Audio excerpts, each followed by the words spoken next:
Good afternoon, everyone, and welcome to the Eastville Journalism Department's first virtual Communications Career Day event.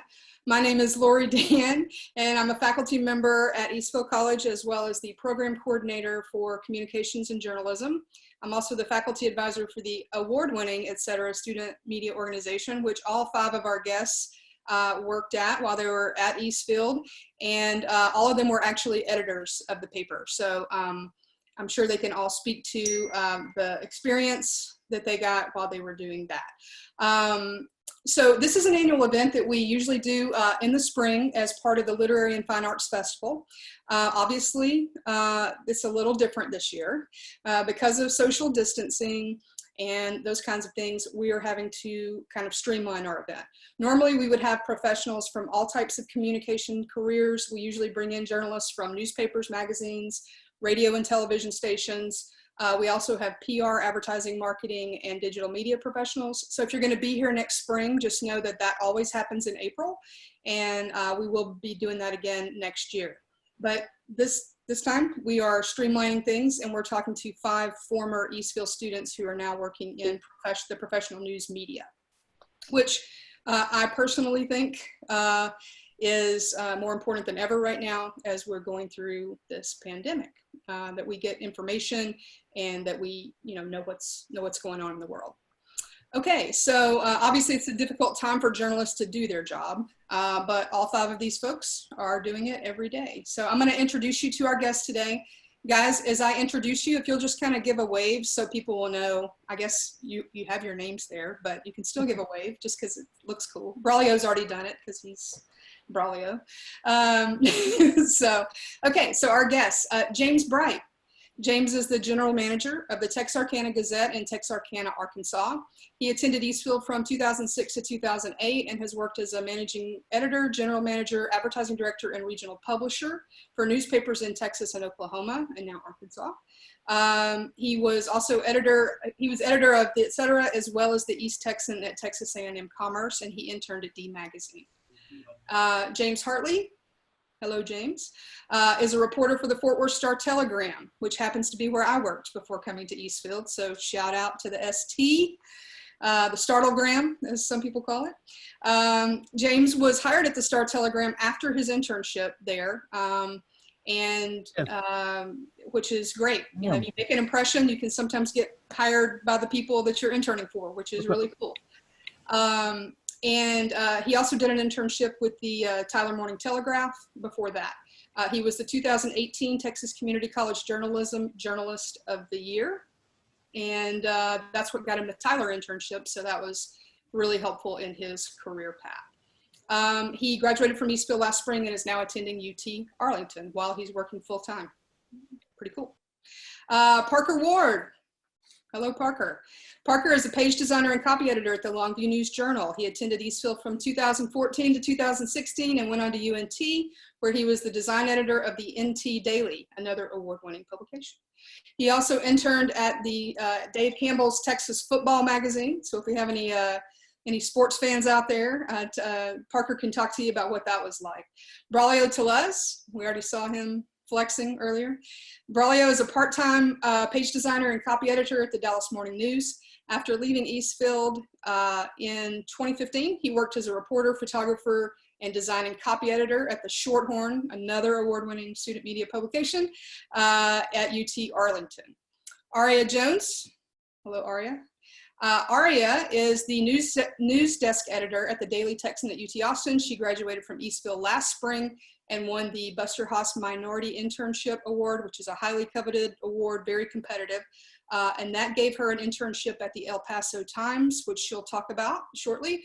She's also going to be an intern at the Dallas Morning News this summer, breaking news intern. So, wow, look at all this student success, guys. Lots of our students are going on and doing really cool things. So the question is, how did you get to where you are? So I'd like to kind of do, visit with each person first, and then we'll start talking about some other topics. James Bright, if you can unmute yourself and talk a little bit. You've got the longest journey because you go the farthest back. So tell us kind of about your ups and downs of your career so far and how you got where you are. Sure. So I started at the Etc. in 2006. Sabina's on here now, and she could tell you that I was very cocky. Came in, wrote a story about the outgoing president at the time, which she bled to an unbelievable degree. And instead of me just turning tail and running, I loved it. I ended up falling in love with media, falling in love with newspapers. Due to Sabina and actually a Shorthorn teacher or a UTA teacher, Marty Harvey at the time. From there, worked for the Etc. for 2 years, moved on to A&M Commerce, where I was the editor of that newspaper for 3 years. Once I graduated, I freelanced for the Dallas Voice and D Magazine for a time, kind of trying to figure out what I wanted to do next. Ended up running 2 weeklies for a company called CNHI, a large corporation that owns about 130 smaller newspapers across the country. Moved to Oklahoma, where I was able to be the editor of a daily paper. For about a year and a half of that, the publisher of that paper was promoted. That position was left vacated, and I basically test ran it, did okay with it, was promoted to publisher. About a year later, paper 45 minutes down the road that was also owned by CNHI, is a little bit bigger, came open. I took on that paper as well. Side note, if you end up going the operations route, I would never recommend doing more than one paper. It completely will jade you and ruin the experience for journalism. It just isn't a good experience for the community or for covering news. In 2017, CNHI was bought out by a larger broadcast corporation called Raycom, resulting in consolidation and layoffs that I unfortunately fell into. So I was laid off as a regional publisher in November of 2017. Took some time to figure out what I wanted to do next. Actually went into lobbying for a short period of time, decided I didn't like that, found my way back to newspapers, became general manager of the Texarkana Gazette in February of 2019. The company that I currently work for that owns the Gazette aligns more with my viewpoints regarding objectivity, regarding the importance of journalism, and profit versus news. So just a little bit about that company. You know, we employ about 45 people. We have a roughly 14,000 circulation paper, a monthly magazine, about 400,000 uniques on the website, which are skyrocketing now for obvious reasons. Compared to other companies of similar sizes where we employ 45, for instance, CNHI, a paper of that size would employ about 20. So it's much more in line with what I'm looking for, much more in line with what I consider will be successful for journalism moving forward. Awesome. And I know we're going to come back to this later, but James does make hiring decisions when it comes to hiring young journalists. So he's a good person to talk to about, you know, what media organizations are looking for. So we'll revisit that in a little bit, James. Thanks for that overview. James Hartley, I would like to hear from you now. James, tell us a little bit about your journey and kind of maybe a little bit about, you know, what those internships did for you and how they propelled you into your current job. For sure. So, excuse me. So really all of it started because of a professor at Eastfield. She kind of dragged me over to the Etc. and said, "You're going to work for them." That was give her a shout out. Nina Lambert. That kind of just changed the whole direction of my life there. I fell in love with it. Within 2 weeks, I had changed my major to journalism. And throughout that whole time, all of the critiques that I got, all of the experience that I got covering different things, going to TIPA and doing live competitions, covering things like Hurricane Harvey, all of that prepared me for the internships. And those were kind of an eye-opener because student journalism can get pretty stressful. And I was surprised at how much easier it is to work in the real world because you've been equipped with everything from student media. It kind of opens up this world where it's a lot easier to do things. You know what you're supposed to do. The editing process is more streamlined because at that point, you know how to write effectively for news, things like that. So. Awesome. Yeah. Okay, thank you. Parker. Parker's a good example of someone who came in, and so is Braulio, and he can talk to this as well, but someone who came in student media and did several different things before kind of figuring out what it is you were good at and what you wanted to do. So talk a little bit about kind of maybe those, your journey and how you focused in on design and copy editing. Yeah, so I graduated high school in 2014, and when I graduated, I mean, I was a decent student. Like I made A's and B's, but I really didn't have any idea like what I wanted to do with my life. I didn't really have like any direction. And then one day, just by chance, I said, "Oh, the student newspaper, they're down in the pit and they're giving out free coffee." I said, "Oh, and I like coffee. Let me go down and get a free cup of coffee." And like, "Oh, you should come by. You should write." And I was like, well, I'm not really doing anything right now, and I'm a decent writer, so, I might as well just start doing that. And that'll be something I can just put on a resume later, just to say I did it. And I ended up really having a whole lot of fun with it. And, as time went on, I realized that I like designing and I'm a whole lot better at it than I'm like reporting and writing. And so I just kind of got into that, just learned it and stuck with it. And then, I'm here now. I never in my life did I ever think I'd be a professional journalist. I mean, as a kid, I always thought I'd be like next like Steve Irwin or something. But I'm here now, and honestly, life's great. That's good to know. And good recruiting tip for our current students that the coffee does work, as Sarah just pointed out. So yes, you can get free coffee on paper days when we return to campus. Braulio, you also kind of experimented with a lot of different positions, both at the Etc. and the Shorthorn.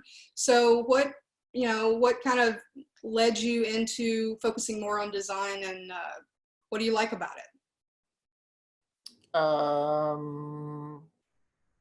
Well, I mean, like Parker said, I was a lot better at like putting things together visually. Man, I don't know. There was so much cool. I mean, there's always cool stuff going on, and it was at the time we had a lot of really cool photographers, a lot of really good reporters. I think like the newspaper was like, I mean, it's like new to everybody, right? When you first join it. And I guess at the time, like everybody was like really enthusiastic about it, and it was cool to, I always am, but I guess at that time I'd left high school, kind of being like, not really caring about a lot of stuff, just throwing away a lot of my time, and then went to community college, and like, I don't know, like it sounds kind of cornbally, but like, saying like, oh, like I need to have a purpose, do something. And, art was always something I enjoyed. So that with all the people creating, writing these stories, taking these awesome photos, it was cool for me to package all of these things together and every week kind of figure out a cool, like new way to tell the story visually. I mean, yeah, I think that's why I chose that. I liked reporting. It's fun to tell stories. It's cool to tell stories. But yeah, I don't know. I just like doing it. I have no idea why I chose it. Maybe I'll have a better answer later, but yeah. And you had an interesting decision. I know before you started working at the morning news, you had an opportunity to work somewhere. We won't talk about where, but you had a full-time opportunity versus a part-time opportunity. And why did you choose the Dallas Morning News? Oh, because it's the Dallas Morning News. I had a lot of like, I had a lot of really awesome opportunities that I feel like I either, like when somebody doesn't respond to like your resume, or like you go through all these really like in-depth like interviews with somebody, and you have to talk to these panels, and then they're at the end of the day, they're like, oh, well, we're just gonna go along with somebody else. It's a real bummer. That happened to me a lot. And then the Dallas Morning News kind of, so as soon as I'd graduated, the advisor for the Shorthorn, the newspaper at UT Arlington, reached out to myself and two other people, mentioning that the news editor for the Dallas Morning News had reached out to her, looking for designers, because they had just, Dallas Morning News was sending all of their design to Gatehouse, I think is what it's called, in Austin. And they were taking all of that back. And so they needed people to help out with it. And that was like at the end of 2019. So, you have New Year's, Christmas, all of the holidays. So as soon as Lori Fox sent me that email, you know, I jumped on it. I had gotten all of these no's from people, which is like is a bummer, like I said, and you should never, ever, ever, ever, ever let that get you down. Like it's natural for you to be bummed out when people tell you no. Like trust me, like especially me, like for a long time, I had to teach myself to like not beat myself up, you know, and that sounds corny again, but that was a lesson that I learned, to not beat myself up, just keep going. So I sent Denise Bieber, the news editor, an email, and I would send her an email like every other week saying, hey, you know, do you still need help? Do you still need help? And she'd be like, yeah, you know, just wait until all these holidays are over, yada, yada, yada. So I waited like another month. And sometimes I wouldn't get a response, and I would just like send another email. Like I was just sending emails, you know, and I would update like my resume, Eventually they reached out to me.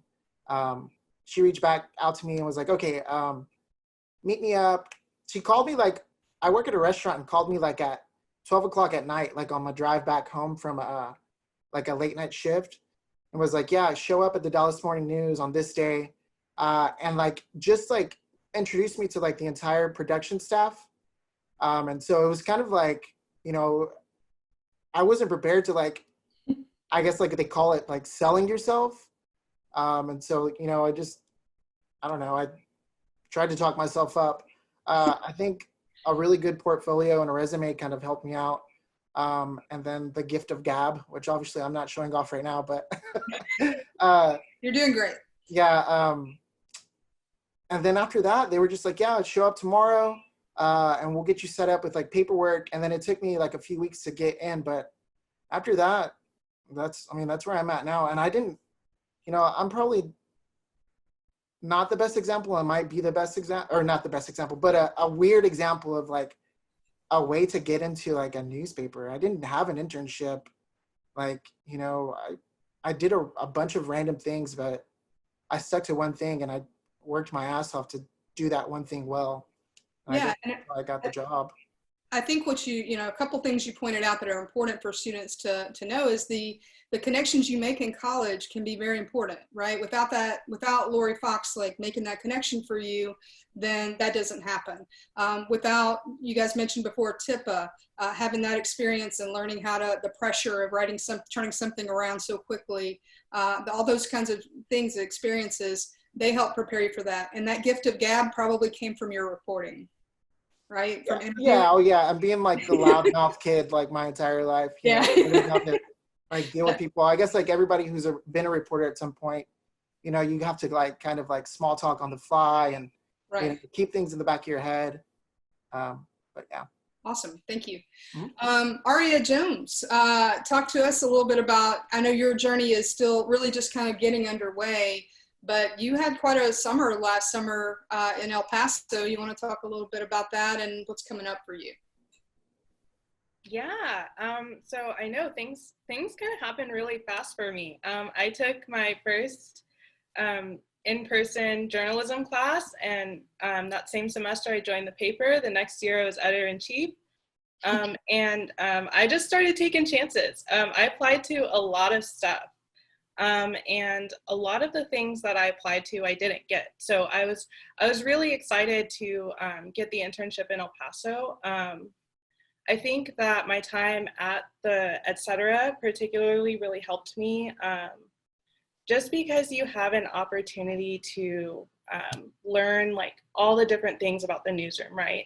And so that really helped me out. So when I went out to report on stories, I was taking pictures just in case. And one of them ended up running on the front page. And I don't think that would have happened had I not, you know, tried different things, not just stuck with one thing, but also branched out and learned how to take photos and make videos and tweet and do all of those things. So it was really exciting to kind of see all of the things that I learned come together. Awesome. And can you talk a little bit about, I know you kind of got thrust into some of the reporting during the terrible shooting at the Walmart in El Paso. That's quite an assignment for an intern. Was that covering mass shooting? unfortunately is something that a lot of journalists will have to do in their lifetimes. What was that like as an intern? Yeah, so, unfortunately, that's never something that you want to happen or expect to happen. I do think that the first thing that came to mind was a seminar that I went to at TCCJA, where we spoke to another student who had covered similar things.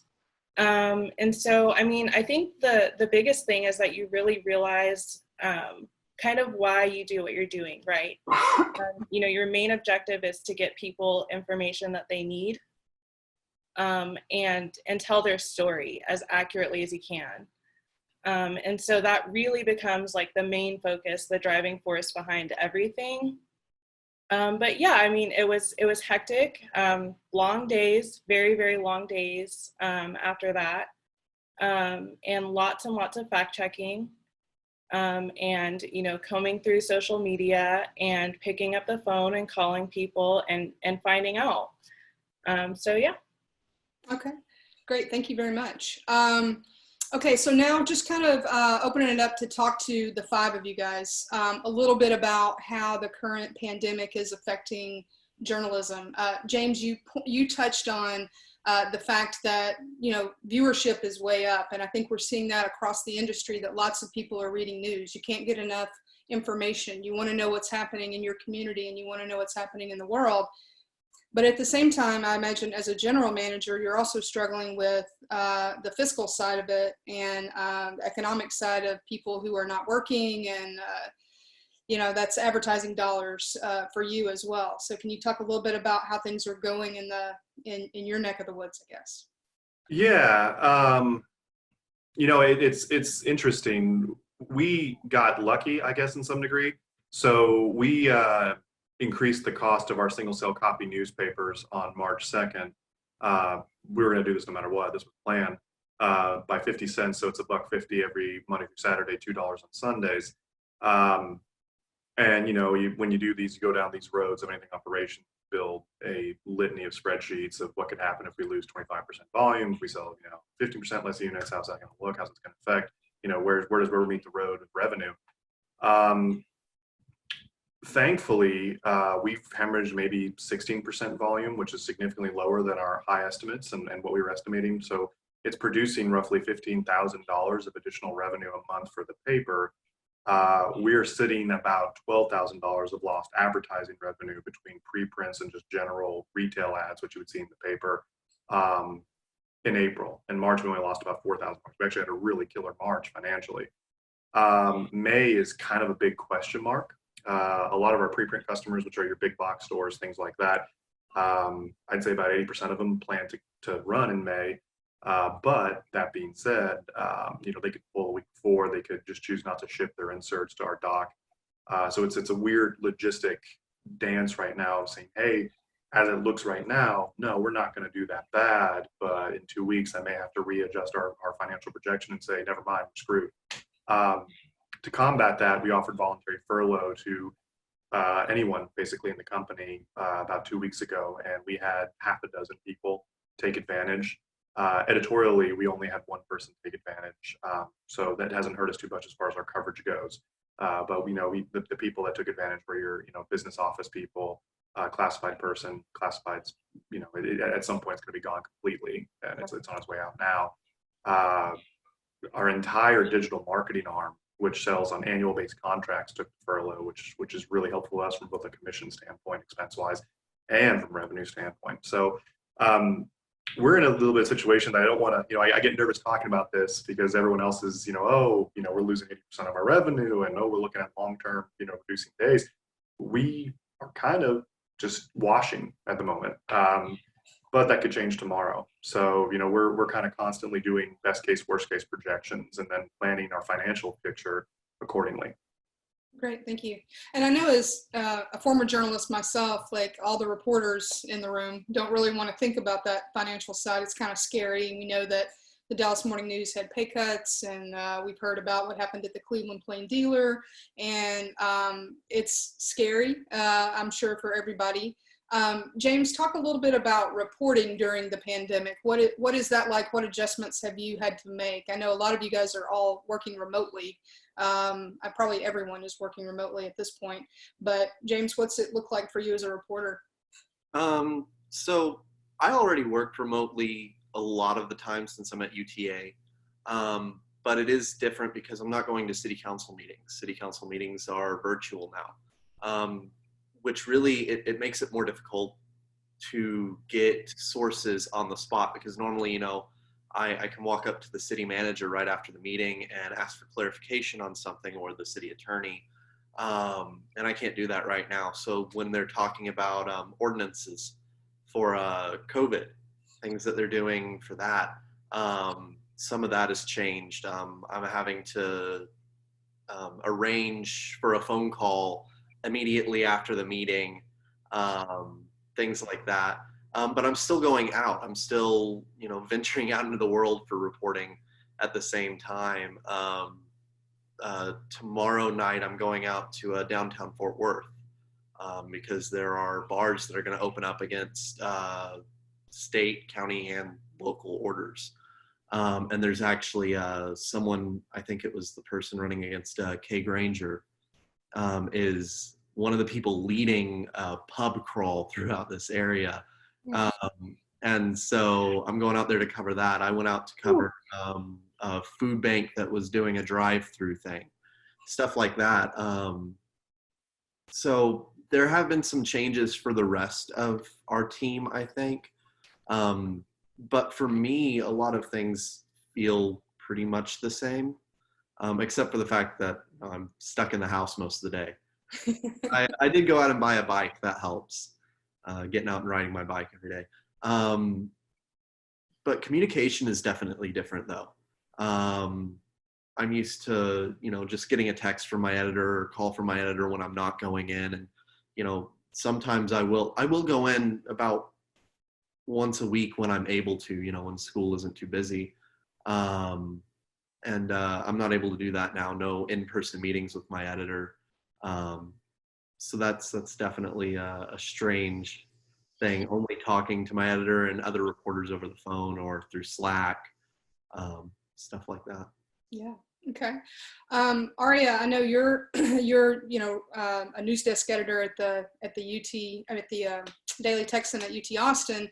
You guys are right there in the Capitol, like where, you know, right next to the Capitol where all these decisions are being made. How has your coverage changed or shifted during the coronavirus pandemic? I mean, I think the first thing is that everything now, or not everything, because we are still covering other things, but most of our coverage now is coronavirus, right? And I think that a really big decision that the editorial staff, so my managers, made was realizing that this is a long game.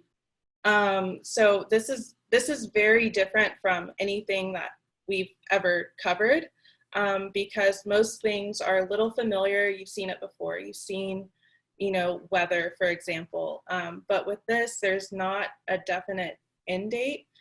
So they were very careful not to just burn everybody out in the first week, because normally that's what you would do with a story like this. You would just attack it until it was over, and then slowly the coverage would wane, but that's not really something that we can do now. Interesting. Yeah.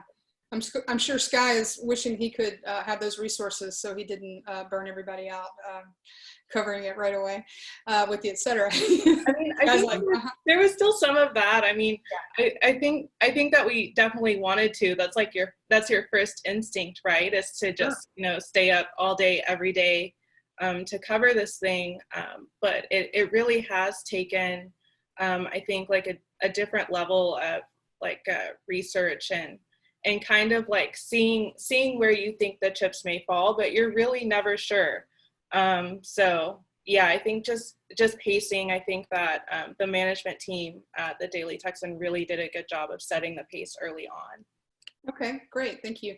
And then Parker and Braulio, as designers, copy editors, are you guys working at home right now, or how is that workflow going? Start with Parker. Uh-oh, Parker, you're muted. That'd be important. So we're in kind of an interesting situation.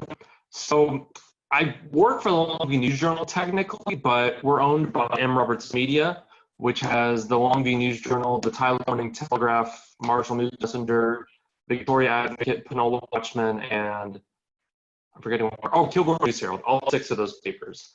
And right at about mid-February was when we made the move to fully integrate our design desk. So instead of having people at all those newspapers, we had one big combined desk that does all those newspapers. So like just like 2 days ago, I was doing pages for Longview, Kilgore, Tyler, and Marshall, all on the same day. And we all had about a month together before they kind of said, well, we're still an essential business, so y'all don't have to go work remote. But then everyone but one person did go start working remote. And the only reason that last person didn't was because IT didn't want to give him one of the computers. All they had from him was a tiny, like 14-inch screen laptop, and he didn't want to design on that. So he's been going into work. But it's definitely been interesting. We've had to adjust to where in the past we used to have like budget meetings in person where we'd talk about like, placement, where stuff was going. We'd have like in-person meetings, talk about stuff, but we do that all over the phone, do that all over Slack now. We get email budgets, and instead of like, we used to sometimes just print them out. And what we have now, instead of like printing out like, like the physical pages, is we have a proofs channel now. We go and drop them and say, hey, this person, needs to go look at this. And that's certainly been interesting. It's also been like really interesting that, you're used to like, you get up, you kind of get ready for work, maybe you make yourself a cup of coffee, you drive in, you say hi to everyone at the office. But now it's just like, I hop out of bed, I turn on my computer, and I just start going. I can imagine that that's one of the more challenging things because there's something about a newsroom and the buzz of a newsroom. Oh, yeah. And I know, I worked in newsrooms for 20 years before I started teaching, and it's something you just kind of live for as a journalist, and you like being in the newsroom. Even when I was working remotely, I would come into the newsroom just to feel the newsroom again, because it's just something that is just kind of in your blood. So I can imagine this is really different for you guys. Braulio, how's it going for you in terms of your work remotely, I'm assuming? Yeah. So, I mean, pretty much what Parker said, so the way it kind of works in the newsroom, everybody has like these docks, like on the computers at our desks, and we all have a laptop that you connect to the dock. So a lot of people would weren't even working at their desks. They'd be like in the break room or like in like this like patio thing on top of the building or like somewhere else at home. There, like people were able to work remotely, and I think a lot of people liked doing it. Like you said, like I've been used to like being, like all of us have, like being in newsrooms, from the time I was like 19 years old till now. I'm 30 years old now. So a decade in like newsrooms, like you kind of live for it. And for me, it was like, and again, like for everybody, like you work your ass off in school to like be inside of a professional newsroom, and then to like, I was only there for like a month and a half, and like, damn it, like now I have to work from home. It was a bummer, and like like people who know me, like I love being outside. I love being around people. And to kind of just like be stuck in here was a big change. But, we use a lot of Slack. I think a lot of people use something like Slack. Parker mentioned a proofing channel. That's what we do. Like at first we were like sending PDFs to like the copy desk. But it was getting like kind of hectic and like real like jumbled up. So now we kind of just send a message to somebody and say, hey, this is ready to be proofed. As far as copy editing goes, I don't know, it's weird. Like, I guess this is more just like switching from copy editing in a college newsroom to copy editing in a professional newsroom. There's a lot of times where you can't like, I was very much used to sitting down with the reporter, and like talking through a story, figuring out how each person wrote. Like sometimes you may not like the way something sounds in a story or a certain detail somebody put in a story. And you're able to talk to them and they can convince you, like, hey, like, this is why I have this in the story, and ultimately it's their story, so it's it's, it's a lot more real. I don't know how to describe it, compared to working in a professional newsroom where someone might be working like in Washington and they wrote a story, or they're out in like McKinney or something like that, and you have to, communicate with them through Slack. And as we all know, we all took these communication classes. There's a difference between like speaking through somebody like via text or even like this, as opposed to sitting down with somebody and hearing, like their voice and like how they react and their body language, and like really like knowing someone. And like, I don't know, it's weird. It's something I'm trying to get used to. And it's kind of scary for me, like these are like big shot like reporters and stuff. And I'm like, this tiny little guppy, like, like reading over their stories. I'm like, oh, like, I don't know if you're like, if you want to consider changing this word, I don't know, but like slowly, like my confidence is building up to like, give these people suggestions, which is weird, like they've been doing it so much longer than I have. But I mean, like, again, like you were hired to do this job for a reason, right? Like they obviously looked at you and compared you to other people and were like, oh, this person has an idea of what they're doing. But yeah, I don't know if that has anything to do with coronavirus. No, it doesn't matter. That's great. Yeah. I think those are all great points. I want to make sure that we have time at the end to take some questions from folks. So I'm just going to throw this out to kind of all 5 of you guys. Some advice for, we've got a lot of college students who are tuning in right now, who are either just getting started in journalism, or maybe they're about to graduate and move forward. And what kind of advice would you give them based on your own experiences and maybe even your position now, what you're doing now? What kind of advice would you give? Parker, were you raising your hand? Okay. I really want to piggyback. I don't know what direction it is, Joe, but I really want to piggyback off of what Braulio said. The guy that sits directly next to me, his name is David Money, and he's been working in newspapers for almost 40 years now.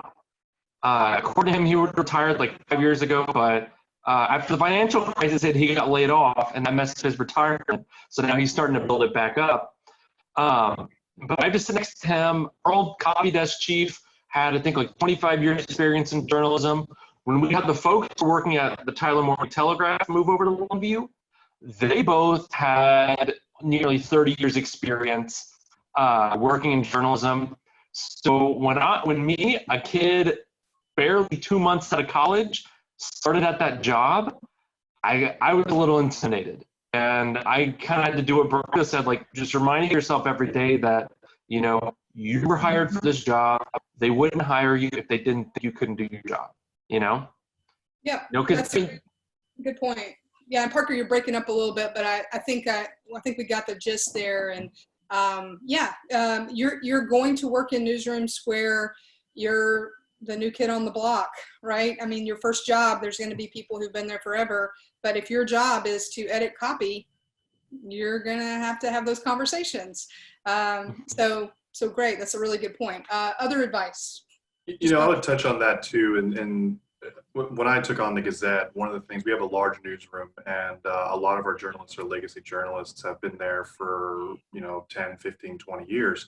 But they never really entered the era of convergence. So I was fond of saying when I took on the Gazette, it was a really well-staffed newspaper that would have been dominant in 1999. But because of the lack of really keeping up with technological innovation, they were really behind. So me, who tends to be young for the job I hold anyway, coming in and basically saying, hey, it's great that you're doing this, and it's great that you're thinking print, but you're not thinking digital first, you're not thinking multimedia. Having to retrain those folks over the last year and a half has probably been one of the more larger difficulties. And it started, frankly, with the editor and moving down, because he's been the editor since I was 1 year old, which really made, for an interesting dynamic. So that being said, reporting on a lot of different topics, learning, I think Aria said that she took photos. I cannot express to you how important that is. Our photo editor left to go pursue a larger position within the company, which is great. But we don't have a photo editor, and before this started, I was holding weekly classes on how to shoot photography with well-trained journalists.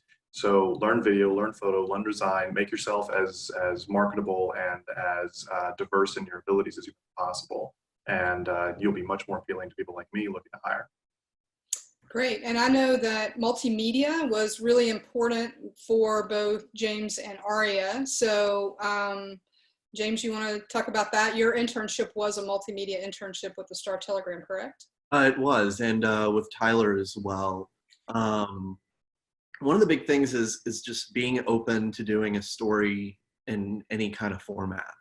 And not being afraid to, especially in an internship, suggest doing something in a different format. I know when I was out in Tyler, they wanted a multimedia intern because they weren't really doing multimedia and they wanted to branch out into that. And so, that kind of gave me more experience in working with video. A lot of what they wanted was just short cell phone video of, if you can get the person in handcuffs being walked out of the house, we'll put that with the story. And it's amazing the number of views the short videos like that get. A lot of times our short videos got better views than our, interview videos and things like that. Which it's strange to me and it seems counterproductive, but whatever. But then here at the Star Telegram over the summer when I was still interning, there was they called it a race. It was really more of a challenge, a solar car race, where high school students built these solar powered race cars and drove them around Texas Motor Speedway until the day was over and whoever managed to drive the most laps won. But I decided to pitch doing it as a series of videos on different teams and different aspects of the event, and that one got approved and we got some pretty good reception from audience on that. But yeah, just being able and willing to do video, to do photo, to make your own infographics. I did that once out in Tyler. I made a by the numbers graphic for the story that I'd worked 3 months on. But just being willing and able to do those things is a big deal. Practice that as much as you can while you're in student media, and try and find internships where they give you the opportunity to practice that, to hone in on that skill, where they'll give you constructive criticism, things like that.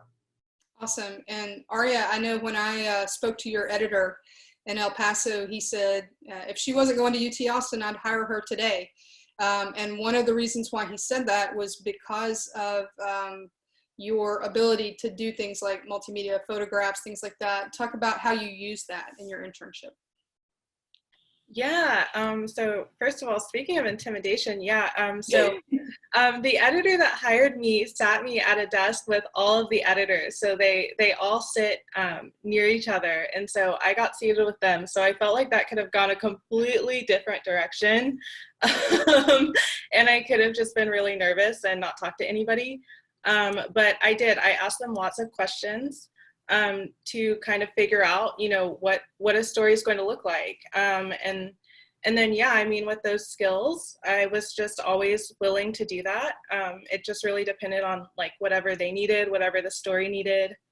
And so, that was really exciting to be able to do some of the same things that I had to do at the Et Cetera, which is, sometimes going to a protest and taking photos and making a video and publishing a story. And so being able to do that was really exciting. And I think the biggest thing that I think really made a difference was just, talking to my editors, asking questions, asking why things are done a certain way. Because I think I was also in a very unique position, right? It would have been different had they just been my boss, right? But I was an intern, so I asked questions. I asked lots and lots of questions. Yeah, and you, I think, even got to work alongside some USA Today reporters because that was a Gannett publication. They brought in lots of different reporters from all over the country came to cover that story. It was the biggest story in the country. Yeah, so don't be intimidated. Is that the moral of the story here? Yeah, I mean, I think it's normal to be nervous or intimidated, but I think the important thing is just still, yeah, talking to people. Also being able to work with people. You know, like you mentioned, you know, there were probably at least 100 reporters that had come in from around the country. And so, you know, that was, you know, getting to know someone really quick, getting to know the story really quick, doing what you need to contribute to the story, and also just, you know, helping them get in contact with people, all of that stuff. So yeah, I think a really big thing that I'm still definitely going to focus on is just making those connections at this next internship, and yeah, and being willing to ask things. Awesome. Any advice, Braulio? You've given some already, but you know, you've given some when you were talking about the hiring process, but and also about not being scared to, you know, speak up because it's your job. Is there anything else you would tell folks in terms of the journey to get where they want to go? Man, like, you know, wherever you go, it doesn't matter if you go to like a really like badass like 4-year university, or if you can't even make it to a 4-year university and you're at a community college. It doesn't matter how old you are. You know, for a while I was the oldest person like in my newsroom, and I was like real self-conscious about that. I mentioned earlier I was like doubting myself, like, you know, I guess that's what we were just now talking about. Don't doubt yourself. Like, hustle. Look, if you can like work, be on a newspaper and go to classes, like go to your classes.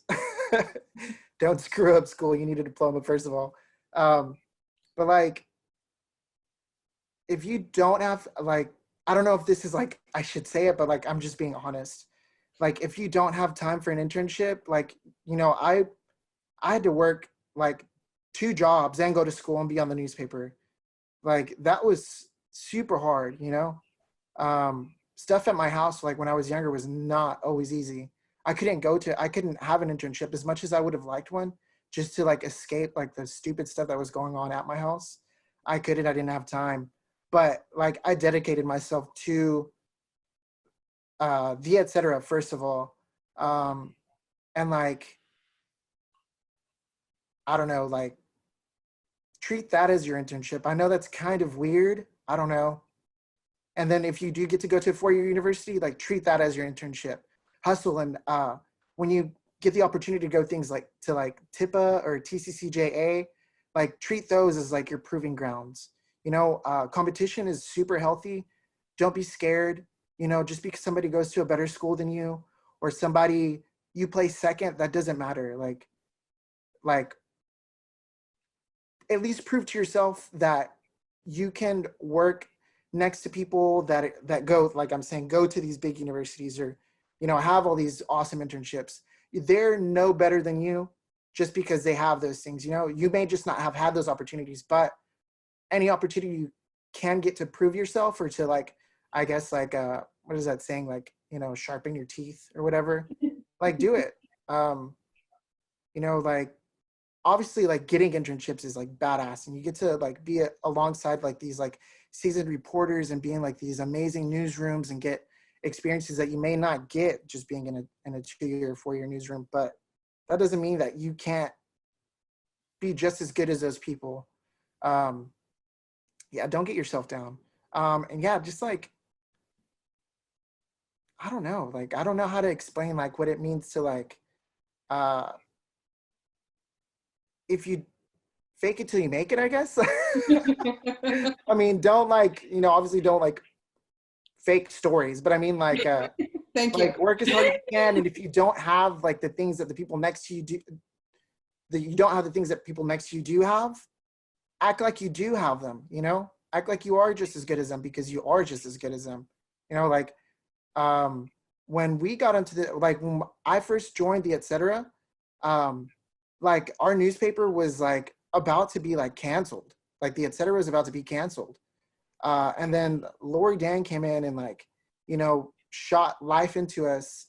And we were like, honestly, like, I know it sounds, I keep saying corny, but it sounds kind of corny. We were a bunch of kids who didn't know what we were doing, but we all wanted to be photographers and reporters and designers and stuff like that. And we were going against these schools who had like, you know, I mean, the et cetera has always been a badass newspaper, but there for a little bit, it kind of like fell off the rails. We won't talk about that.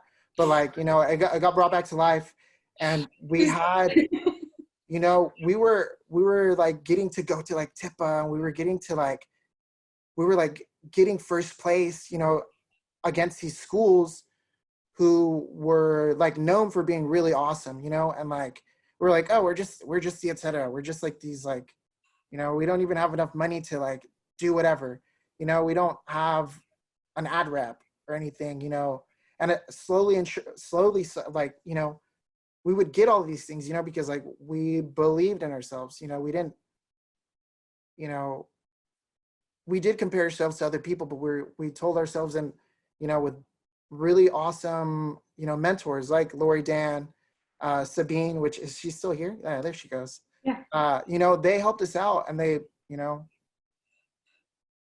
let us think, you know, that we were just as good as those people. And you should always carry that mentality with you, because eventually we were getting first place and people were like, oh, great, here comes the et cetera.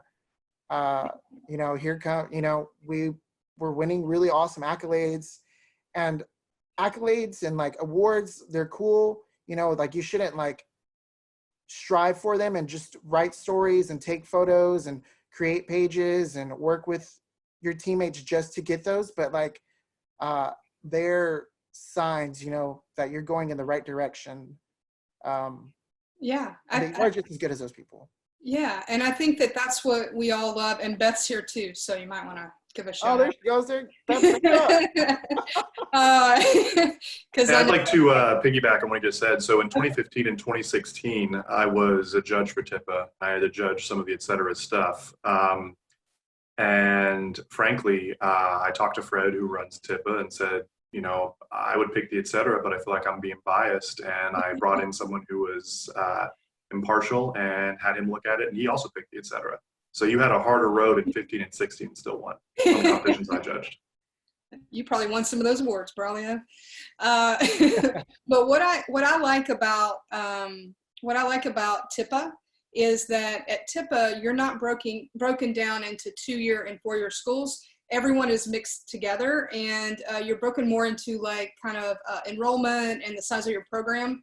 So it gives our students at 2-year schools an opportunity to compete against 4-year schools. And what I really like is when the live competitions would roll around, and our students always held their own in the live competitions. Several of you guys have won first, second, third place at these live competitions. And it was always, that says a lot, because that says you had no help whatsoever at a live event. You had no advisor. You had no nobody to bounce ideas off of, but you went out there and you did it on your own. So while I appreciate what you said, Braulio, I know that all the people on this panel are responsible too for their own success, and you guys have worked super, super hard.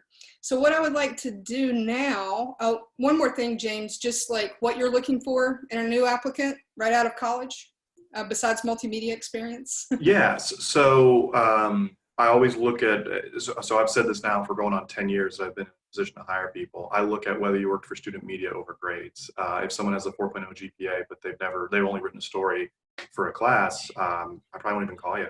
If you have a 3.0 and a decent clip book, I'm much more inclined to look at you as a potential hire. Because the reality is, today's world, as things continue to become more and more consolidated, unfortunately, the time to really train someone from the ground up becomes much more difficult. So, you know, it may not be the fairest thing to say that we expect, you know, our college grads to have a better understanding of writing quality copy or taking good photos or even taking good video, but we do, you know, and that's going to be your best bet, and your best proving grounds for that, as Braulio said, is your publications at your respective universities or at Eastfield. You'll be able to harness, to hone your skills and you'll make your mistakes there. You know, that's what Sabina said to me. That's what Fred said to me when I was at AM Commerce, that they want us to make our mistakes there so we don't do them in the real world. And that's 100% true. Great, awesome.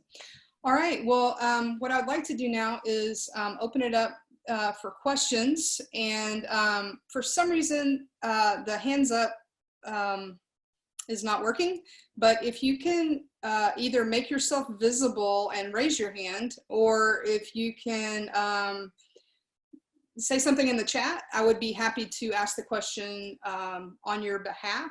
But I want to open it up to any questions from the audience. So does anyone have a question? Jordan Lackey. Start with Jordan. Sorry, I had to take this thing off mute. I'm so That's okay. not used to doing that. It seems like, you know, internships are obviously very, very important, and they can give you a good leg in, but in the real world, especially something like an unpaid gig can be kind of unrealistic for some people. How can you survive while doing those internships? James. So first of all, I would say that I would advise against doing an unpaid internship if it's at all possible. I mean, I would honestly say that if you have the option between an unpaid internship and working for the et cetera and getting that reduced from the normal semester, but still getting a paycheck from the et cetera, I would say go with that. I mean, I don't think an unpaid internship is, unless it's, you know, the New York Times or the Wall Street Journal or something, I don't think it's worth your time to take an unpaid internship. And frankly, those guys are going to pay you anyway. I think that the biggest thing is to seek out those paid internships, apply for as many of them as you can. If you have the opportunity to take one and you have the ability financially, like Braulio said, not everybody can do that. He was working 2 jobs plus the student newspaper. But if you have the ability to do that, that is a huge opportunity to get your foot in the door, make connections, show people your stuff, and get clips from a professional newspaper that will definitely help you out. But definitely don't take unpaid internships would be my advice. Yeah, and okay, I'm going to go to Aria. I did want to point out, as someone who teaches the internship class, I do try to stress to people, like, you have to apply for that internship, those internships really early. I had a student who kind of came to me just a couple weeks ago and said, I want to start applying for summer internships. And I was like, you know, it's really late in the game to apply for summer internships, and this summer especially. But you know, you never know, something might open up. But yeah, I would advise first go after the paid internships, do it early. If you don't have an internship and you don't have anything to do with student media and you need a college credit, right? You can still take that internship for a college credit. Okay, so let me see, let James and Aria say something. Lots of folks want to say something. James, let me let Aria say something real quick, and then I've got another question, I think, waiting. Go ahead, Aria. Oh yeah, I'll be quick. I was just gonna say, yeah, I mean, I think the biggest thing is applying to like several internships, and it's a stressful process. But like, I mean, for summer, I applied to like 3 or 4 different internships. I didn't stop at just one, and I prioritized the paid internships as well. And so I think that's the biggest thing. And I think there's a balance, right? Like, you do have to be willing to take a chance. I mean, I say, you know, only take the paid internships, but I took an internship in El Paso with no idea where I was going to live or how I was going to get there. And it was paid, it was a stipend. But I got it, and I was really excited, and I just said, yeah. And so things can work out, but I think the biggest thing is just, you know, applying. You have to apply to several places, not just 1 or 2. Okay, great. James Bright, and then we'll come back to James if you still want to say something, and then Brian Daniels has a question. Okay. Yeah, so freelancing is a good way to get professional clips if you're not able to do an internship, and obviously you make a very, very little amount of money, but a little bit of money. Most community newspapers will take anything you give them as a freelance opportunity, and they'll work with you and let you really make some mistakes. They'll edit it, you know, they'll really get you the ropes going. And then when you come to someone like me, if you've got a half a dozen to a dozen freelance clips for professional papers, that's going to help you get to the top of my list as well. Awesome. James Hartley, did you have something else? Yeah, I just wanted to say one more thing. If you see a news organization that you would like to intern for and they don't have internships advertised anywhere, email them. I know both you and Beth told me, I thought about the Star Telegram. They didn't have their internships posted anywhere. You and Beth both told me to email Tom Johanningmeyer, the managing editor.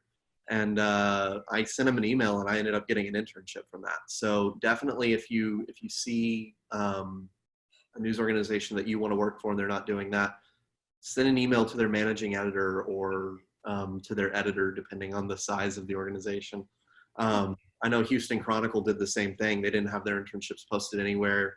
For last summer, I applied there as well, just by sending them an email. So That's good advice. Thank you. He's 100% right. We don't have anything posted. We were going to have 3 interns in the summer. We'll see as it stands now. Do you pay your interns, James? We do, yeah. So we do. So yes and no. So yes, we have 2 intern positions that we pay every summer. We have a third only because that particular third person is taking college credit from A&M Texarkana, and it was worked out between their professors and us that they would only receive college credit because they couldn't be paid and simultaneously receive college credit. Okay. All right, great. I think Brian Daniels had a question. Yes, I have one question. Oh, actually, yeah, I do have a question there. It's kind of a concern about being in journalism. Have anybody ever been in a situation where you worked hard on a story that was near and dear to your heart and had to scrap it because it didn't benefit a partner or a contributor? Because it didn't benefit a partner, you said? You mean like an entity in the community, or like a financial contributor to the company? Gotcha. So like an ethical quandary where maybe there's some pressure from the top to write something a certain way? Correct. Okay, good question. Anybody? Yeah. So yes and no. We had multiple stories come out about a Chevy dealership in one of my Oklahoma papers that was basically selling lemons. And they were a pretty large advertiser for the paper. And I was the editor, not the publisher at the time. Thankfully, I had a really, really, really supportive publisher who let us run the story.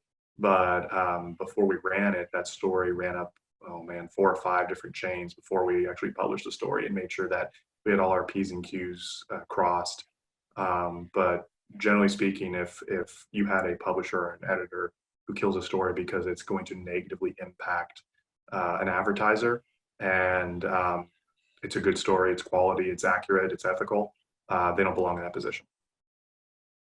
Totally agree. And I know we've heard of some, with corporate media, we've heard of stories getting spiked before. We talk about in MassCom, we talk about the Nike story that was spiked by CBS News, for example, back when there was that controversy going on.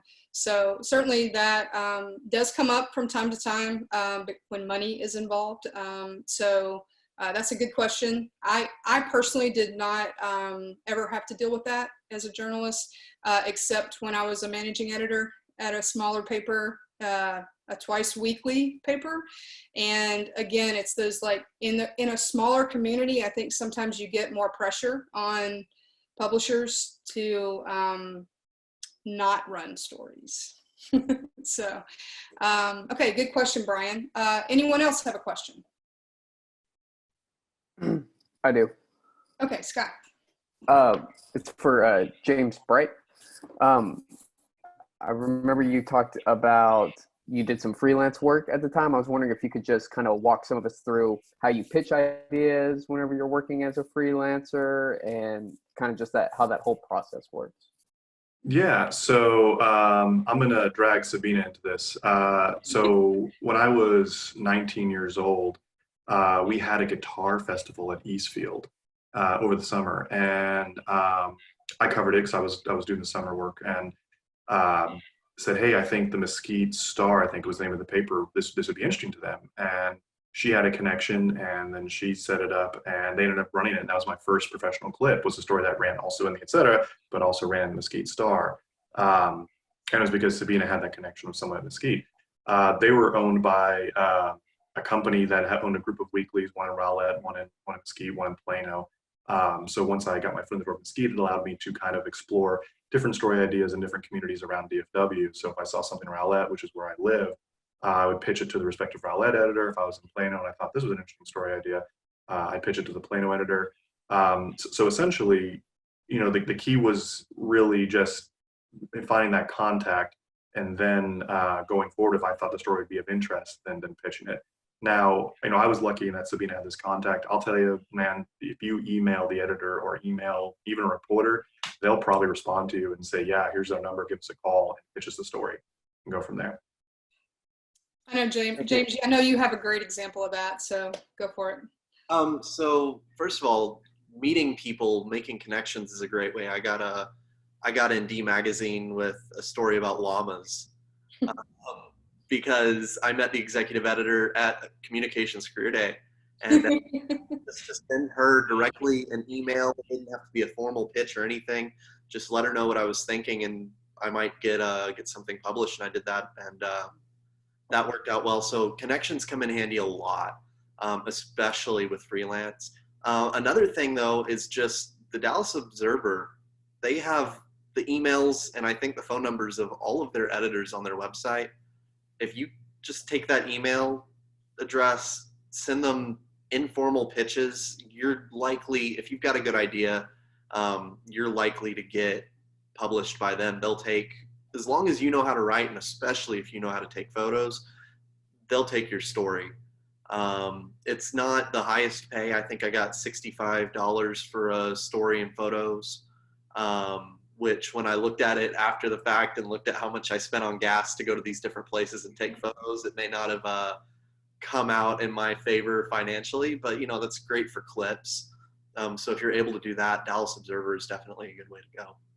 What about what you got for that D Magazine story? I got $1 a word, and it was 1,300 words. So that was pretty great. If you can get in with D Magazine, that's definitely the way to go. I do have a contact there. So obviously we had her for Communication Career Day. Yeah, Kathy Wise. So we'll talk about that, Sky. All right. I think we have a question. I have a question in chat from Lindsay. She wants to know, okay, kind of what you talked about, James, what qualities would a hiring manager look for in a reporter and editor besides a decent portfolio? Yeah, so tenacity has a lot to do with it. So Braulio mentioned earlier that he continuously emailed and asking for help. So even, you know, we're not full up. We have 4 positions that we will hire for at some point. But if you were looking for a job currently and you start emailing me now and, hey, how's it going? And there is a fine line between being irritating and being tenacious. But respectfully emailing once a week to say, hey, you know, just curious, do you need help? I've got this story idea. And that's the thing too, if it's for a reporter position, pitching a story idea, okay. If it's a designer saying, hey, do you have any extra design work that I might be able to help out with? That's actually something that we really could use help with. You know, we're looking, one of our furloughed folks is one of our ad production people. So we're 25% down in ad production. So that's something that honestly, you have the ability, and that can be done literally anywhere. That's something that we would love the help from. So if you're able to transition from a, hey, let me help you out, let me write you a couple of stories, and then, or design you a couple of ads or design you a couple of pages, then when that position opens up, I'm going to you first, because you've already established your credibility, established your talent, and that you're easy to work with. Great, thank you. Do we have any other questions? I do. Okay, Hunter. So I'm just kind of wondering, like, was it difficult to transition from working at the Etc. at Eastfield to, like, those of you who transferred to 4-year and worked with their news organizations?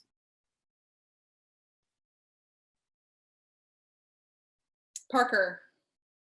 Yeah, it was, I mean, it was completely different because, you know, at the Etc., it's just a 2-year school. You know, those of you guys that are there now, y'all have an office. In fact, y'all's office is probably the size of like my entire where I live now, and that's insane.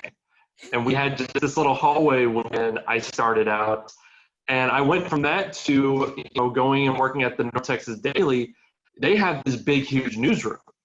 They had like computer stations set up, the copy editor set over there, the section editor set over there. Editor in chief had his own office. Business and advertising had kind of their own area right next to it, and then there's just a lot more resources. There was a lot more just people around. Like one thing that was really interesting was in the journalism department at UNT, they have this thing called the Mac Lab, where all the Mapleborn journalism students can go, and it's like a lab where they all go and they all do their work in there, hang out and have fun. That's all right next to the North Texas Daily newsroom. So more often than not, what some of the editors would do is just go in there, go make friends with some of these people, and boom, we'd have writers. But I'd say the hardest part about switching was that, when you're at the et cetera, you kind of learn to do everything, and you learn to help pick up slack when you need it. But one thing I know that I was the news editor at one point, and all I had to do was be the news editor role. I didn't design pages. I didn't have to write some stories. But basically, I just stayed in my news editor position, and that's just about all I did. And if you want to move around positions, you had to actually switch paid positions. And that was really kind of interesting. Yeah, I think that is something. Aria, you want to talk about that and how kind of like that whirlwind of doing everything at the et cetera, and then you go somewhere where you have your own lane? Yes. Oh my gosh, that's so different. I mean, it's definitely been an interesting experience. I mean, I think off of what Parker was saying, yeah, I mean, you have a much bigger newsroom and you can't do everything anymore. And so that can be kind of frustrating sometimes. I know that I worked it out where I'm a news desk editor, and then I was also working for photo before everything shut down. So, but I think there's also just, a lot of opportunities. Also, I know at UT, there's not just the student newspaper, but, there's a radio station, and there's a TV station, and there are all these other projects going on and podcasts. And so, you also have to kind of make choices about how you manage your time, where I feel like it's a little bit easier at a smaller community college. It's very easy to just kind of say yes to everything, and then get really caught up and not have any time to do anything else at all. So I think that's the biggest thing. Okay, great. Okay, James. Sorry, I haven't worked at a university newspaper, but I will say that going to Tyler for my first internship, it was weird because I had my desk, I stayed there, I didn't have InDesign, I didn't have Photoshop, I didn't have Premiere. It was just I had Microsoft Word and I had Google Chrome, and that was it.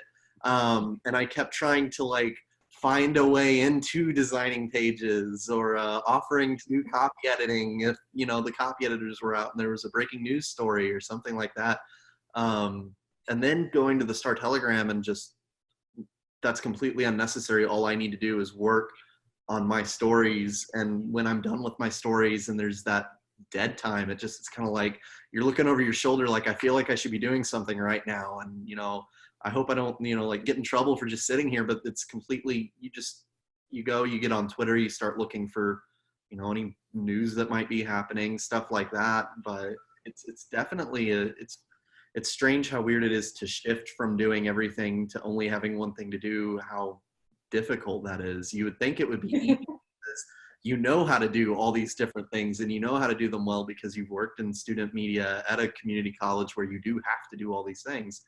And then you get here and you're just okay, I feel like I should be doing something right now and I'm not. So it's definitely an adjustment to make. I think the great thing is, though, that by doing everything, you figure out what you're good at and what you're not good at and what you want to do. like what you really have a passion for. So I know all of you guys have kind of gone through that, and you may have a passion for several things, but you may be better at one of those things, and you guys all seem to have kind of found your way there. Probably have time for like 2 more questions, and I have 2 in chat. So one is from Raul, and Raul says, for someone who is curious if journalism is a good fit for them, what's the best way to get a start with hands-on experience? Parker. Or is it, I had to find the unmute button. I would say, I mean, it's already been echoed by the Jameses in the chat, but you know, just get your foot in the door. Just send in a resume, go talk to people. Like when I was working, like before I went to Staley, I didn't know a soul. I didn't know anyone there. I had no connections. I just sent him a resume, and then I DM'd the editor on Twitter. I said, "Hey, my name is Parker. I just sent your resume. I used to work at my community college newspaper, and you know, keep going on with that. Do you have any positions open?" And I said, "I don't like doing design." You're breaking up. Is everyone hearing him breaking up? Or is it just me? Yeah. Okay. Yeah, you're breaking up. So I'm not sure what's happening if you're having an internet issue, but we're not really hearing what you're saying. So sorry. But yes, get your foot in the door, right? Send those applications in. Yeah. You know, don't wait for someone to come to you. Show Yeah. some initiative. Okay, great. Thank you, Parker. And then James had something. I'm sorry, James Hartley. I just wanted to say that if you're majoring in journalism and you're not working for the etc., then you need to be prepared to take a job in PR when you graduate, or advertising, or some other. You're not going to get a job in journalism without student media experience. So the best way to find out to answer the question about the best way to find out if you like it or not is the etc. Be prepared to be really stressed out sometimes. You know, be prepared to be a little frustrated sometimes about, you know, the pace that things move in academia, things like that. But it'll definitely, if you can go through that and you can still love what you're doing, then journalism is definitely a viable option, I guess. And Yes. then, I'm sorry. Someone said in chat. Yeah. Braulio? Yeah, no, everybody's like, it's pretty obvious. Like, if like, a lot of us like will go into college and we're like, our parents like forced us, or like, oh, well, everybody else is going to college, I guess I got to go to college too. And like you pick journalism just because it sounds like it's easy. It's like, oh, I just write things, or, I think a lot of people assume that, but like if you really do want to be a journalist, whether that be a photographer, copy editor, reporter, whatever, yeah, join your newspaper. And it can be intimidating a lot of times, because like you see this group of kids who are, they're together all the time. You'll see them eating lunch, or you'll see them in the newsroom late at night, and you're like, damn, how do I become a part of that group? Like, don't be scared. I think like the theme of this entire thing is like, don't be scared and just approach things. Yeah, don't be scared to say, hey, I've never written before. I don't know what AP style is. I've never used a camera, but I would like to, like go, and like people will help you. People will teach you. Like Parker and James, like I was there when they first got into the newspaper. And they had a lot of like I don't know, what do you call it? Like gusto and like, like they had a lot of drive, and like we're learning things as they went. Some of them didn't know how to use a camera, and now like they're getting paid to use a camera. They're getting paid to design things. Parker, I don't even know if he knew what like Adobe was. He's like paid to like use it. Like people will teach you. Like, yeah, and it's with anything. Like if you want to be like an architect, you need to be like, you need to take time after classes are done and like go join the architecture club, or go join like the architectural society and on your campus. Like you don't just hone your skills by like going to a class. Professors are great, and they can teach you the basics, but until you can like actually like use them like in real time, like you're never gonna be able to like create those clips that you can put onto that resume and then give to like, you know, professional publications. You know, it all starts with doing it in real time, and that's the first place to do that is your school paper. And honestly, like, it's fun. You'll learn it. You'll meet a lot of cool people. You'll make a lot of friends. I met my girlfriend there, my beautiful girlfriend. I made a lot of awesome friends there. I met Lori Dan. You know, she's impacted my life a lot. You know, you'll get all kinds of things just from joining the newspaper, and that's definitely how you'll get into whatever it is you want to do. Awesome. Aria? Oh yeah, I was just gonna say that yeah, definitely student media. I mean, when I went into the etc., I remember because James invited me to learn page design, and I was a full-time merchandiser at the time, so I was just like, oh, page design, that looks a little similar, like I want to try it. And so I ended up, you know, staying and not just learning InDesign, but a whole bunch of other stuff, and becoming editor and learning even more stuff. And yeah, I didn't know how to use a Mac. I didn't know how to use like Adobe anything. So it can be done. I mean, I was there for a year and a half.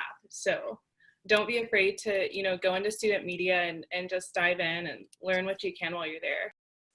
Yeah, and I'll just stress this to anybody who's in the room who's never even attempted to do that. And we had that question from Raul. There is no test to get in. There's no, you know, magic password. You're in. Come to the newsroom and you are in. Send an email to Sky or to Sarah, Sarah Sheldon, the student media manager, or to Sky, the editor, or to me, and we will hook you up. We will get you connected, and we'll put you through an orientation, and we'll give you training, and we'll get you started. The rest is up to you, right? We'll give you the push, and then it's really a lot of people come in and they don't last, like, because they're not used to the pace or you know, the workload. But if you put in the work, then we're going to try to give you the tools to help you succeed. So, and you're seeing some of that right here. I have one last question. This is from Harriet Ramos. Harriet asked, what are some ways that you guys keep yourselves motivated while working remotely? And I think that could be not just now, but I know, like, as reporters, you often will be working out in the field. So how do you stay motivated and stay on top of your beat, I guess, as a reporter? James, you want to talk about that? I mean, aside from just loving what you do, working as motivation deadlines are a big thing that help. Just to be honest, I mean, there's some stories where if I didn't have a deadline, I would always find a more important story to focus on, because it's just not interesting to me or something. I mean, you have to get over that. You have to do those stories that you don't necessarily love. But I think being able to, especially if you can talk with your editor and get into a beat that you really enjoy, that you're passionate about, I think just that natural passion for what you're doing works as motivation. But then also thinking about, especially right now, thinking about like the duty we have to our readers, who, you know, they need to know what's going on in the world around them. And then if competition motivates you, think about, you know, especially if you're in Dallas, you're in a top 5 media market, there's plenty out there. You want to beat the other guy to getting this story out first. I think there's plenty that can motivate you. You just have to find the one that works for you.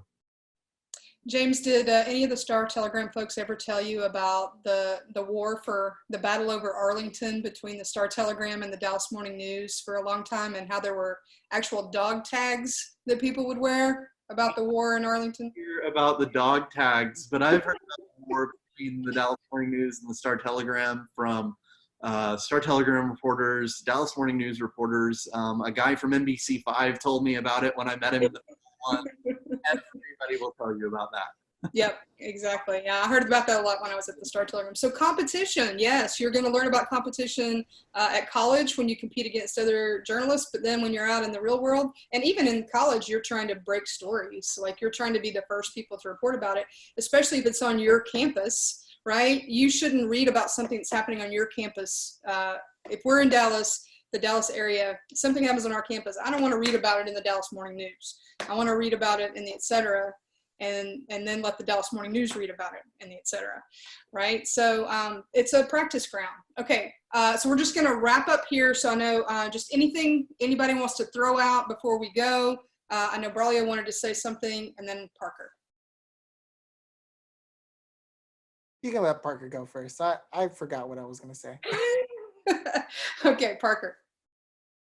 Completely random, but wrapping up, James, it's super cool that you used to live in Rowlett. I lived in Rowlett for the first like 22 years of my life.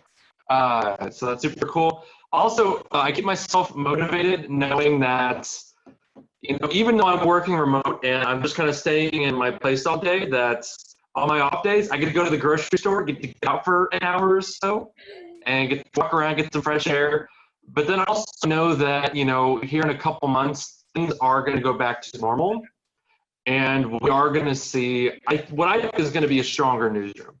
You know, a newsroom that can handle all this remote stuff, a global pandemic, everything shifting, using all this money, you know, employees taking pay cuts, you know, like how much stronger can we be after this is what I think. Great. And I mean, it's easy to get really like bogged down when you're just kind of sitting here and you're like, you know, why am I doing this? But then you just kind of remember, you know, this information is important. This job is important to me, and I need to make sure that I'm doing my best every day. You know. Awesome. So it's just like keeping your head in the game is the hard part. Okay, Aria, you had something? Oh yeah, I was just gonna say, wow, that question really hits home.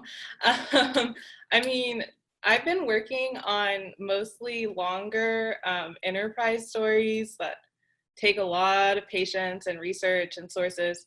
And so, I mean, that is hard. It's difficult. I think just trying to create kind of like a change of pace. I know normally I kind of set my own deadlines. I'll usually go somewhere or like a coffee shop or something and be like, okay, I'm just not leaving here until I finish this. And so I think that's usually a motivator for me that I don't have anymore. So, I mean, I think the biggest thing is just kind of thinking about who you're writing for, who is the story for, why are you writing it, and kind of using that as motivation. And then, yeah, I mean, with best advice, I would say something that I definitely do a lot more now after my internship in El Paso is I pick up the phone. I mean, I know it's kind of like thought that things in academia move slowly, and I know that working for a student paper, it can feel sometimes, what's the word? Like it can be very hard to call people if you don't think that they're gonna respond, but you have to try. And so, yeah, I mean, I think that's my biggest piece of advice is call before you email. Okay, that's great. And you know, that's the weird thing too as an instructor is we're always instructing people that you need to do your interviews in person, and that's your, you know, the best way to do an interview. And now that's kind of like not possible. Certainly have things like Zoom as a resource, but you know, talking on the phone is still better than email. Do not do email interviews. Just don't do it. Like email is great for like, hey, I forgot to ask you this one thing, or what year did you start doing this, right? But not like a in-depth interview with somebody. Don't send them your questions and do all that. Don't do that. So, well, I think that's it, guys. We went way over, but I think the conversation was great. James, are you trying to interrupt me again? Go ahead. No, I'm just kidding. No, did you have something? Seriously. I just wanted to say, if I can say just one more thing. Yes, you can. Internships. If you get an internship and they ask you to do something, say yes. If you don't know how to do it, say, I'll do it. Just, I need you to show me how. Anything at all that they ask you to do, say yes to it, do it. Get the most experience you can out of it. I just wanted to throw in that one last thing. That's a good point to end on. I just want to say that Oh, okay. I just want to say that we at Eastfield are super proud of all these guys, five of our graduates who are off doing great things. And I hope that you all, the audience members today, learned a lot. And we're going to make this recording available. So if you want to share it with anyone else who might be interested in journalism or in student media, we have Sarah Sheldon right here on the screen, kind of in the middle on my screen. I don't know about y'all, but Sarah's the student media manager for the Etc. So she's definitely the person to go to if you're interested in contributing to student media. And we do have paid positions after you've contributed for a semester. So you can apply for those just like a real job. So with that, I'm gonna wrap this up. And thank you guys. This was amazing. And I really appreciate all of your insights. And I think we all learned something today. So thank you guys. Bye. Bye. Thanks for having us. Bye. Y'all did excellent. It was great seeing you. Awesome. Thank you guys. Thanks, everyone. I'm going to end the meeting. Thank you. Thanks, guys. See you later.